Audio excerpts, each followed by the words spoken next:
I accept this award in behalf of the many people on whose shoulders I stand, and that includes John Gardner. I had the privilege to work with him when he was founding Independent Sector and I was president of the Council on Foundations. I must say that having offices at 19th and L in Washington and having our organizations next door to each other, I probably saw him most in the bathroom, the hallways. But it is remarkable the insights I was able to draw from him out of his commitment to both to service and to ethics and values in public life. Now, I know that you've been here since 8:30 this morning, and so I have to say that this opportunity to speak to you reminds me of an experience I had when I was in the Carter administration. I was in the South Pacific to swear in the newly elected governor of one of the American territories when I was invited to address a joint session of the legislature. Just before I was scheduled to speak, I leaned over and I said to the speaker, Mr. Speaker, how long do I have? And he said, Mr. Undersecretary, you are our guest. You may speak as long as you wish, but in about 20 minutes, the lights are scheduled to go off across the island. Let me say how delighted I am to share this moment with a bunch of troublemakers. And I say that because, in reality, that is what my life has been about. Sometimes comforting the afflicted, and sometimes afflicting the comfortable. I know that you and I are in good company in that regard, because one of the things I learned from the lives of the Hebrew prophets and to a degree from the Greek philosophers is that the most effective critic in society is the one who's willing to be a servant. And the most effective servant is the one who is willing to also be a critic. But I have been more than just a critic or even a servant, because I've also been a patriot. A patriot who learned living and traveling abroad that the best way to demonstrate the efficacy of our political system to critics abroad is to demonstrate that it can work equitably for all of our citizens at home. Let me thus congratulate the Purpose Prize winners for being servants, for being critics, and for being patriots. I also want to congratulate Civic Venture and the donors who have made the prize possible, particularly the foundations and the other philanthropists involved. I do so because I spent 14 years as president of the Council on Foundations, establishing it as an organization with members from all 50 states and all continents. So I am pleased to see philanthropy used strategically and effectively. I know, however, that you did not invite me here simply to praise you. So let me now challenge you.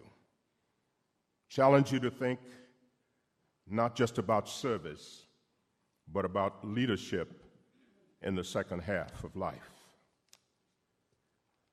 When I turned 50, a friend of mine said to me, oh, it's just like coming out for the second half of a football game.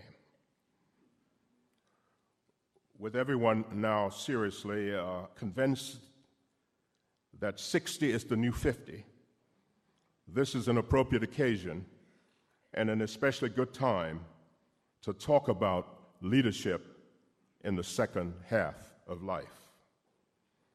While many researchers are now focusing on the coming intergenerational transfer of leadership, it is important that we identify and support those who are shifting gears to launch new careers that have the potential to rebuild communities, shape a new vision of aging, and provide hope for many who might otherwise feel called to a life of boredom. The historian Tacitus once defined patriotism as praiseworthy competition with one's ancestors.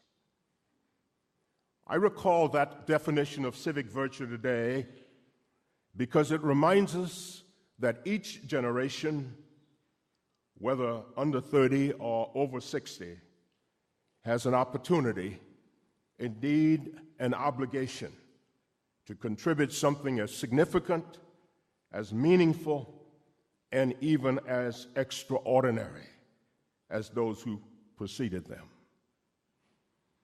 It was my good fortune, as you've heard, to work for 3 years with Nelson Mandela, whom I consider the prototype of effective leadership after 60.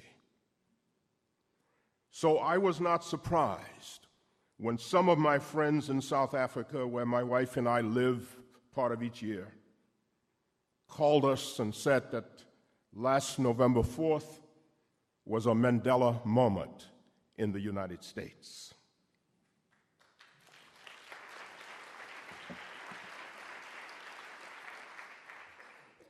It was not just that we were electing a president who, like Mandela, would be called on us, called to lead us through a period of transition where euphoria was tempered by adversity. It was not simply that a generation that had been largely outside the leadership axis learned something powerful about the potential of civic engagement and the perils of deferred leadership. What caused my friends in South Africa to speak of a Mandela moment was not just the long lines and the long wait at so many voting places that reminded them of South Africa at the launch of the new democracy in 1994. It was not just the magnitude of the moment that spoke so loudly about the progress Americans have made in their efforts to form a more perfect union. It was really the reaffirmation of many of the qualities of leadership that made Nelson Mandela so widely revered and respected around the world. I want you to think about those qualities. Mandela went from prison to president in a small country on the tip of the African continent. Yet, heads of state and royalty from around the world beat a path to his door to seek his advice and counsel, and sometimes for a photo op to prove that he had once been in the presence of this global icon.